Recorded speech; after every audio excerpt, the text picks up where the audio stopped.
بسم اللہ الرحمن الرحیم۔ اصول الشاشی کے 8ویں باب نص کی 4 قسموں کے سبق نمبر 2 میں خوش آمدید۔ آج کے سبق کے اندر ہم عبارت النص اشارت النص کی مثال پڑھیں گے۔ عبارت دیکھ لیں۔ مثالہ فی قولہ تعالی للفقراء المہاجرین الذین اخرجوا من دیارہم الآیۃ فإنہ سیق لبیان استحقاق الغنیمۃ فصار نصا فی ذلک وقد ثبت فقرهم بنظم النص فکان اشارۃ الی ان استعلاء الکافر علی مال المسلم سبب لثبوت الملک للکافر اذ لو كانت الاموال باقیۃ علی ملکہم لا یثبت فقرهم ویخرج منہ الحکم فی مسئلۃ الاستعلاء وحکم ثبوت الملک للتاجر بالشراء منہم وتصرفاته من البیع والہبۃ والعتاق وحکم ثبوت الاستغنام وثبوت الملک للغازی وعجز المالک عن انتزاعہ من یدہ وتفریعاتہ۔ ترجمہ دیکھ لیں۔ اور اس کی مثال اللہ تعالیٰ کے اس فرمان میں ہے للفقراء المہاجرین الذین اخرجوا من دیارہم، اس لیے کہ اس آیت کو چلایا گیا ہے مال غنیمت کے مستحق ہونے کے بیان کے لیے، لہذا یہ نص ہوگی اس بارے میں، اور ان فقراء کا فقر و فاقہ بھی ثابت ہو جائے گا نص کے الفاظ کے ساتھ، لہذا اس میں اشارہ ہوگا اس بات کی طرف کہ کافر کا مسلمان کے مال پر غلبہ پا لینا یہ سبب ہے ملکیت کے ثابت ہونے کا کافر کے لیے، اس لیے کہ اگر اموال مسلمانوں کی ملکیت میں باقی رہیں تو پھر ان کا فقر ثابت نہیں ہوگا، اور اسی سے تخریج کی جائے گی مسئلہ استعلام حکم کی اور ملکیت کے ثابت کرنے کے حکم کی تاجر کے لیے ان کافروں سے خریدنے کے ساتھ، اور دیگر تصرفات کی بیع ہبہ اعتاق وغیرہ، اور مال غنیمت کے ثابت ہونے کے مستحق ہونے کی اور ملکیت کے ثابت ہونے کے حکم کی غازی کے لیے، اور مالک کے غازی کے ہاتھ سے چھین لینے کے عاجز ہونے کی اور دیگر تفریعات کی۔ عبارت ہو چکی ہے، ترجمہ ہو چکا ہے، اب چلتے ہیں اس کی تشریح کی طرف۔ دیکھیں عبارت النص کیا ہوتا ہے، اشارت النص کیا ہوتا ہے، ان دونوں کی تعریف ہم نے گزشتہ سبق کے اندر پڑھ لی تھی، اب ان دونوں کی مثال بیان کی جا رہی ہے۔ پہلی مثال دیکھیں للفقراء المہاجرین الذین اخرجوا، یہ عبارت النص اور اشارت النص کی پہلی مثال قرآن مجید سے یہاں سے ذکر کر رہے ہیں۔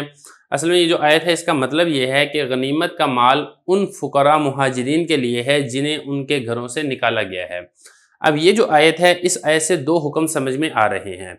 2 حکم کون سے ہیں؟ دیکھیں پہلا حکم تو یہ ہے کہ فقراء مہاجرین مال غنیمت کے مستحق ہیں، تو یہ آیت مال غنیمت کے حقداروں کے بیان کرنے میں عبارت النص ہے، اور یہ جو حکم ہے یعنی ان کے مستحق ہونے کا، یہ ان آیت کے الفاظ سے ثابت ہو رہا ہے بغیر کسی تعامل کے، بغیر کسی سوچ و بچار کے، لہذا ہم یہ کہیں گے کہ فقراء کا مال غنیمت کا مستحق ہونا یہ عبارت النص سے ثابت ہے۔ دیکھیں اسی آیت سے بطور اشارت النص کی ایک اور حکم بھی ثابت ہو رہا ہے۔ کیسے ثابت ہو رہا ہے؟ اس میں اگر آپ غور کریں گے نا، لفظ آ رہا ہے للفقراء، تو مہاجرین کے لیے فقراء کا لفظ استعمال کیا گیا ہے، تو اشارت النص کے طور پہ یہ والا حکم بھی ثابت ہو رہا ہے کہ اگر کفار مسلمانوں کے مال پر غلبہ حاصل کر لیں تو کفار کی ملکیت ثابت ہو جائے گی اور مسلمان کی ملکیت اس مال سے ختم ہو جائے گی۔ اگر آپ یہ کہیں کہ کفار کے غلبہ پانے کے بعد بھی مسلمان اپنے مال کے مالک رہیں گے، یعنی جو مال ہے مہاجرین کی ملکیت میں ہی رہے گا، بالخصوص وہ مال جو مکہ مکرمہ میں رہ گیا تھا، تو مہاجرین کا فقیر ہونا ثابت نہیں ہوگا، کیونکہ جو مال کا مالک ہوتا ہے اس کو فقیر نہیں کہا جاتا، جبکہ اللہ تعالیٰ نے اس آیت میں ان کے لیے فقراء کا لفظ استعمال کیا ہے، تو اشارت النص کے طور پہ اس سے مہاجرین کا فقر بھی ثابت ہو رہا ہے، اور یہ بھی ثابت ہو رہا ہے کہ کفار کا مسلمان کے مال پر غلبہ حاصل کرنا کفار کے لیے ملکیت کے ثابت ہونے کا سبب ہے۔ اب ذرا عبارت دیکھیں، فرما رہے ہیں اس کی مثال ہے اللہ تعالیٰ کے اس فرمان میں مہاجرین کے لیے، وہ مہاجرین جو فقراء ہیں ان کے لیے جن کو اپنے گھروں سے نکالا گیا ہے۔ آگے پوری آیت ہے جس کے اندر یہ ان کا مال غنیمت کا مستحق ہونے کا ذکر کیا جا رہا ہے۔ یہ بتا رہے ہیں کہ یہ والی جو آیت ہے اس کو چلایا کس لیے گیا ہے؟ اس کو چلایا اس لیے گیا ہے کہ یہ جو فقراء مہاجرین ہیں یہ مال غنیمت کے مستحق ہیں، یہ بیان کرنے کے لیے اس آیت کو لایا گیا ہے، چلایا گیا ہے، لہذا اس مسئلے کے لیے یہ والی آیت نص ہوگی، عبارت النص ہوگی، اور ان کا جو فقر ہے مہاجرین کا یہ بھی ثابت ہو رہا ہے نص کے الفاظ کے ساتھ، لہذا اس میں اشارہ ہوگا اس بات کی طرف کہ اگر کافر مسلمان کے مال پر غلبہ حاصل کر لیں تو یہ سبب بنے گا ملکیت کے ثابت ہونے کا کافر کے لیے، کیونکہ اس وقت جو ملکیت ہے وہ کافر کے لیے ثابت ہو جائے گی، مسلمان کی ملکیت سے وہ چیز خارج ہو جائے گی۔ اس لیے کہ اگر آپ یہ کہیں کہ جو ملکیت ہے وہ مسلمان کی ہی باقی رہے، اموال مسلمان کی ملکیت میں ہی باقی رہیں، تو پھر ان کا فقیر ہونا تو ثابت نہیں ہوگا، کیونکہ فقیر تو کہتے ہی اسے ہیں جو مال کا مالک نہیں ہوتا ہے۔ یہ ہو گیا ایک مسئلہ۔ اب اسی مسئلہ کے اوپر تخریج کی جا رہی ہے دیگر مسائل کی۔ دیکھیں جب ہم نے بطور اشارۃ النص کی یہ والی بات ثابت کر لی کہ استیلاء کفار مسلمانوں کے مال پر ان کے لیے موجب ملک ہے، یعنی کفار اگر غلبہ حاصل کر لیتے ہیں مسلمان کے مال پر، چھین لیتے ہیں مسلمان سے مال، تو پھر کفار اس مال کے مالک بن جائیں گے۔ اس سے بہت سے مسائل کی تخریج ہوتی ہے۔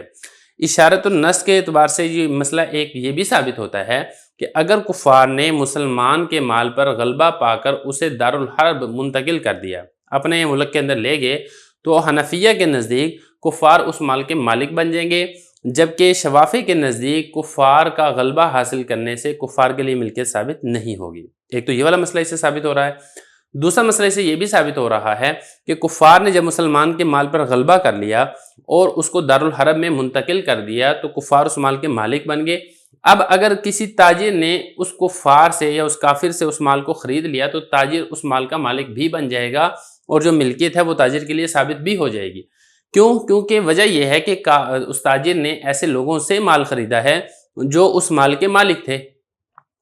لہذا تاجر اس خریدے ہوئے مال کے اندر کوئی تصرف کرنا چاہتا ہے، مثال کے طور پہ کسی کو بیچنا چاہتا ہے، کسی کو ہبہ کرنا چاہتا ہے، یا اگر اس نے کوئی غلام خریدے تھے اس کو آزاد کرنا چاہتا ہے، یا اس کے علاوہ کوئی اور کسی قسم کا تصرف کرنا چاہتا ہے، تو یہ تصرف اس کا جائز اور درست ہے اور یہ بالکل صحیح طریقے سے نافذ ہو جائے گا۔ دیکھیں اشارۃ النص سے ثابت ہونے والے حکم سے ایک مسئلہ اور بھی معلوم ہو رہا ہے کہ اگر مسلمانوں نے کفار پر غلبہ کر کے وہ والا مال واپس لے لیا، وہ مال جو کفار نے مسلمانوں سے غلبہ کر کے حاصل کیا تھا، تو جب یہی والا مال مسلمان کافروں سے دوبارہ لے لیں گے تو یہ مال مال غنیمت بنے گا اور اس مال کو مجاہدین میں تقسیم کیا جائے گا اور وہ مجاہدین اس مال کے مالک بھی بن جائیں گے۔ اب اگر وہ پہلا مالک جس سے کافر نے چھینا تھا اگر وہ اپنا مال لینا چاہتا ہے تو بغیر کسی عوض کے اس کو اس مال کے چھیننے کا حق حاصل نہیں ہوگا۔ اس کے لیے یہ ہے کہ وہ خریدنا چاہے تو خرید سکتا ہے، لیکن یہ نہیں ہے کہ وہ کہے کہ یہ تو میرا مال ہے مجھے ویسے ہی مفت میں دے دو، ایسا وہ نہیں کر سکتا ہے۔ وجہ کیا ہے؟ وجہ وہی ہے کہ کفار استیلاء کی وجہ سے غلبہ کرنے کی وجہ سے مالک بن گئے تھے اور مسلمان پھر کافر کے مال پر غالب آ کر اس مال کے مالک بنے ہیں، تو جو پہلی ملکیت تھی وہ ساقط ہو چکی ہے، لہذا اس کا اعتبار نہیں کیا جائے گا۔ اسی طریقے سے تفریعاتی دیگر مسائل بھی اسی کے اوپر متفرع ہو سکتے ہیں۔ مثال کے طور پہ اب جو یہ مال غنیمت جو مسلمانوں نے کافروں سے غلبہ کر کے حاصل کیا، وہی والا مال جو کافروں نے پہلے مسلمانوں سے لیا تھا، اب مسلمانوں نے جب یہ غلبہ کر کے مال حاصل کر لیا، پھر وہ مال مجاہد کو مال غنیمت کے اندر ملا ہے، مجاہد نے اس کو ضائع کر دیا، تو ضائع کرنے کی وجہ سے اس پر کسی قسم کا ضمان اور چٹی نہیں آئے گی۔ یا اسی طریقے سے اگر باندی ملی تھی اور اس مجاہد نے اس باندی سے وطی کر لی تو یہ وطی کرنا بھی جائز اور حلال ہوگا، اس کو حرام نہیں کہا جائے گا۔ اگر عبارت دیکھیں، فرما رہے ہیں کہ تخریج کی جائے گی اسی سے حکم کی استیلاء والے مسئلہ میں، یعنی جب کافروں نے غلبہ کر کے مال حاصل کر لیا ہے تو کافروں کے لیے ملکیت ثابت ہو جائے گی، اس حکم کی تخریج بھی کی جائے گی، اور اسی طریقے سے ملکیت کے ثابت ہونے کے حکم کی تخریج بھی کی جائے گی تاجر کے لیے، اگر تاجر اس مال کو کافروں سے خرید لیتا ہے، اور اسی طریقے سے اگر تاجر نے خرید لیا اور اس کے اندر کوئی اور تصرف کرتا ہے، اس کو آگے بیچتا ہے، ہبہ کرتا ہے، آزاد کر دیتا ہے، تو یہ سارے کے سارے اس کے تصرفات نافذ ہوں گے، اس لیے کہ تاجر نے یہ والا مال ایسے لوگوں سے خریدا ہے جو اس مال کے مالک تھے۔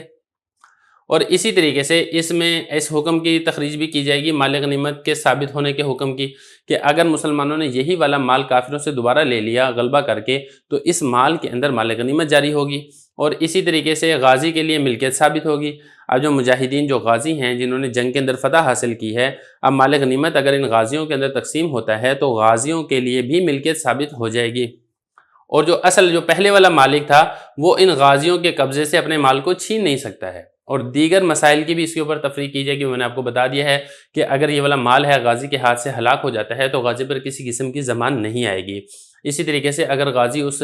اگر لونڈی آئی تھی اس کے قبضے میں اسے وطی کر لیتا ہے تو یہ وطی کرنا بھی جائز اور حلال ہوگا۔ وجہ وہی ہے کہ جو باندی ہے پہلے مالک کی ملکیت اس سے ختم ہو چکی ہے، کافروں کی ملکیت میں آ گئی تھی، اور اس نے اب اس باندی کو کافروں کی ملکیت سے حاصل کیا ہے۔